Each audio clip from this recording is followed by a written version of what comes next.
Mencuci semua segala bentuk-bentuk kekerasan dan perbudakan, diskriminasi yang memang di lingkup pekerja rumah tangga.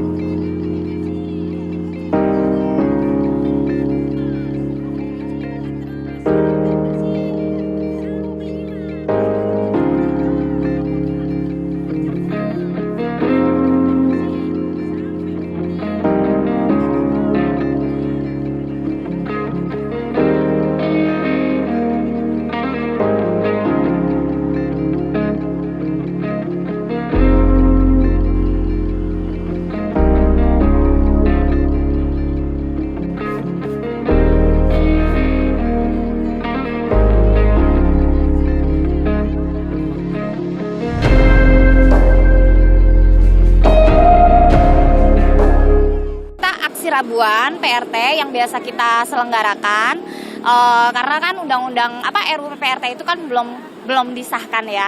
Jadi selama undang-undang perlindungan pekerja rumah tangga belum disahkan, kita akan selalu mengadakan aksi Rabuan ini. Dan ini kan sambil memperingati Hari PRT Internasional yang nantinya jatuh tanggal 16 Juni ya. Karena kan memang kawan-kawan PRT nggak semuanya bisa libur. Jadi aksi Rabuan ini memang selalu Rabu dan ini perwakilan bagi kawan-kawan PRT yang bisa hadir gitu.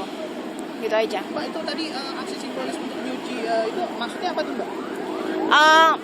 Mencuci semua segala bentuk-bentuk kekerasan dan perbudakan, diskriminasi yang memang di lingkup pekerja rumah tangga masih ada sampai sekarang gitu. Ya berharap dengan nanti Undang-Undang Perlindungan Pekerja Rumah Tangga disahkan, pekerja rumah tangga mendapatkan kerja layak, hidup layak, upah layak.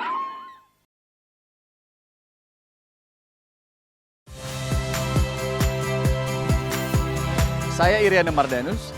Saksikan program-program Kompas TV melalui siaran digital, pay TV, atau media streaming lainnya. Kompas TV, independen, terpercaya.